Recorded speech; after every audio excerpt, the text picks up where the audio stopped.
Welcome to Save As Ability, a podcast to educate and inform you about disability employment issues. My name is David Darkangelo, and I'm your disability policy expert. Hey everybody, welcome back for another episode of Save As Ability. Please help us continue growing our channel, like, comment, share, subscribe, all that stuff, so we can keep great content flowing for you.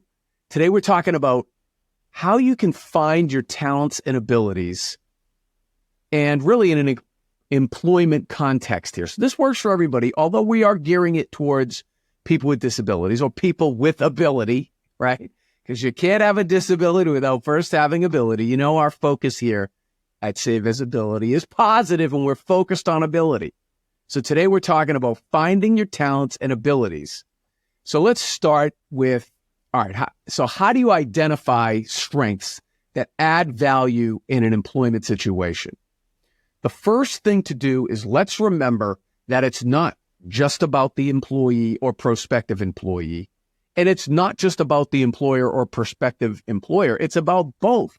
You gotta have both, okay? So that's the first thing, is to go in recognizing that there's a relationship here that you're trying to get into, all right? And really, we want to focus on the fact that everyone ever born, who will be born, who is here now, everyone has unique talents that bring value. Everybody has ability. So that's what we're focused on. So the number one thing is to start by recognizing where your abilities align with a particular employer's needs or workplace needs. So what I'd ask you to do is literally on a piece of paper, write down, here's what I'm good at, and then write down, here's what I like. And it's a matter of mixing those two things together. So you say, well, okay, I like this and I'm pretty good at it. Ideally, it will be, well, I'm great at this and I love it. Great. If you can do that, then you know what to do. But we also want to be ruling things out. Like, I'm not very good at this and I don't like it. Okay, great. I'm not going to pursue that. All right. And so whether it's, doing analytical thinking about it or whatever you need to do, there's plenty of resources out there to discover that, whether it's the Myers-Briggs or a DISC assessment, or there's all these other tools, many of them free that you can get. I would go through that because it's all about recognizing where your abilities align with that employer and the workplace. That's what we're trying to do, is put that together there. That exchange of your ability for their pay is what we're trying to accomplish. All right. Number two, I'd ask you to shift from a limitations mindset to one of a strengths mindset. We want to diminish whatever limitations, and we want to emphasize strengths. Now, that sounds easy, but it can be much more difficult to do. So this is something that you're going to probably want outside input on to be able to give you an honest assessment of where you are so you can focus on that. So in employment, we want to, again, focus not on limitations. We want to focus on our strengths all throughout that hiring process. And when you're looking for the job, all about that has to be positive and focused on what you can do, not what you can't do. The last thing somebody interviewing or, some part of the employment process, the last thing they want to hear is things you can't do. No, they want to hear about what you can do. So let's harness what you do well and put that front and center. All right, number three, we want to explore new roles to discover our abilities as fully as we can. So this is a little bit difficult. We want to go outside of our comfort zone a little bit, and we want to find what those talents are and those abilities are. And the only way you're going to do that is by exploration. And sometimes that exploration means trying different things that you don't necessarily love, but you don't know if you love it until you try it. So you've heard me talk about it many times, but it starts with mentoring and then interning, and then the interviewing itself is part of it, and then getting a job, and then staying upwardly mobile. So it's not any one snapshot in time. It's this process. And all along that, you should be, again, exploring roles to figure out all of the different abilities you have, because you don't just have one ability, you have many. So sometimes our strongest talents emerge through this exploration. That's what I'm encouraging here. And again, go outside your comfort zone, get outside input on it as well. All right, and finally, number 4. This is really something we've talked about too. Turn challenges into opportunities.